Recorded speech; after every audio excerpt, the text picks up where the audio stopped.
Bonjour, c'est Gilles sur boursicoté.com. Voici l'analyse technique Forex et matières premières pour cette journée du vendredi 26 septembre 2014.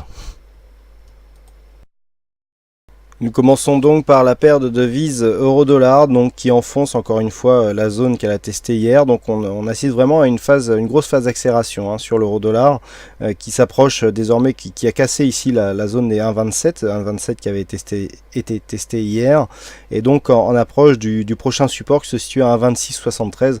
Au moment où je fais cette analyse, nous avons un plus bas qui se situe à 1,2681. Donc on n'est plus qu'à 8 pips de l'objectif. A priori, vu la dynamique, on devrait y arriver, à moins que la fin de semaine ne motive un petit rebond technique. Toujours est-il que sur le fond de la tendance, on est toujours ici sur un biais court terme qui est très dynamique, avec ici les zones de contact avec la moyenne mobile 20 exponentielle qui donne de très bons points d'entrée pour jouer la continuité de tendance. Donc on est vraiment ici dans une tendance réellement avérée. Du point de vue des indicateurs, on est en survente, mais il n'y a pas trop de phase d'affaiblissement. Donc survente sur les stochastiques RSI. La dynamique est toujours baissière sur le MACD. Donc pour l'instant, pas de signal qui pourrait nous emmener un retournement. Donc on attend 1,2673. Je rappelle que suite à ce contact, eh bien, nous avons une zone de support qui se situe juste en dessous à 1,2645, qui est une zone majeure. Donc a priori, vu la dynamique que nous avons actuellement, cette zone devrait être atteinte prochainement. En tout cas dès la semaine prochaine. Niveau d'invalidation de ce scénario, la zone des 1,2765. Sur le câble, nous avons toujours cette évolution ici qui se fait dans une phase relativement neutre. Il y a un rebond, donc on a bien rebondi sur un retracement des 23,6% de Fibonacci. On s'approche ici de la zone des plus hauts. On a cassé la zone intermédiaire des 109,33. Donc il fait peu de doute pour que cette zone des 109,46 soit prochainement testée. Alors peut-être la semaine prochaine, puisque là avec la fermeture hebdomadaire, il y a peu de chances que cette cassure intervienne avant la fin de la journée. On devrait casser donc la semaine prochaine. Alors ce qui sera un symbole intéressant, c'est si on avait par exemple cette cassure qui se faisait sur un gap à l'ouverture dimanche soir. C'est quelque chose qu'il faudra surveiller, car ça pourrait redonner un coup de boost sur cette dynamique ici après cette phase de stabilisation. Donc stabilisation horizontale, on a bien oscillé ici entre alors je vous parlais du 23,6, c'est le 38,2 pardon. On a bien oscillé ici entre le 38,2 et la zone de point haut. Et si nous avons une cassure ici de cette zone, eh bien il faudra appliquer les extensions de Fibonacci que l'on peut appliquer tout de suite.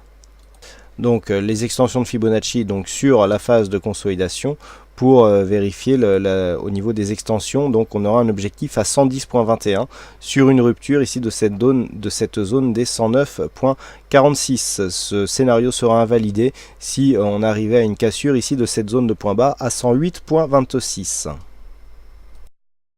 Et enfin sur l'or, nous assistons à une phase de stabilisation, donc phase de stabilisation qui se fait sur ce support des 1208 $ l'once.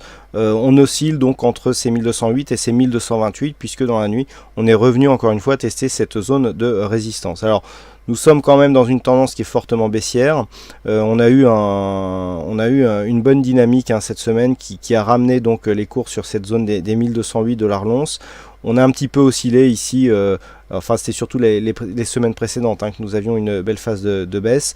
On n'a pas du tout consolidé, puisque si on prend la tendance directe que nous avons eue donc sur l'amplitude de la dernière phase de baisse, on a à peine venu tester ici le retracement des 23,6. On a vraiment oscillé à plat, donc c'est vraiment une phase de consolidation horizontale à laquelle nous sommes en train d'assister, tant qu'il n'y a pas, je dirais, de volonté un peu plus forte de repasser au-delà des 1229 $ l'once.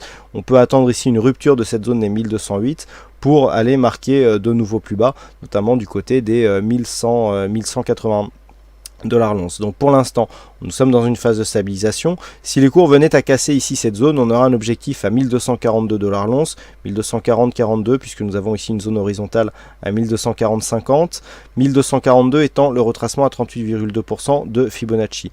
Même si les cours venaient à rebondir sur cette zone, on ne serait que dans une phase de rebond technique au vu de l'amplitude que nous avons ici sur cette phase baissière. Naturellement, toute rupture de cette zone de support des 1208,4 $ l'once nous enverrait un signal baissier avec de nouveaux objectifs. tant que les niveaux d'objectif, enfin tant que les extrêmes de la consolidation sont les mêmes, eh bien on peut appliquer les extensions de Fibonacci.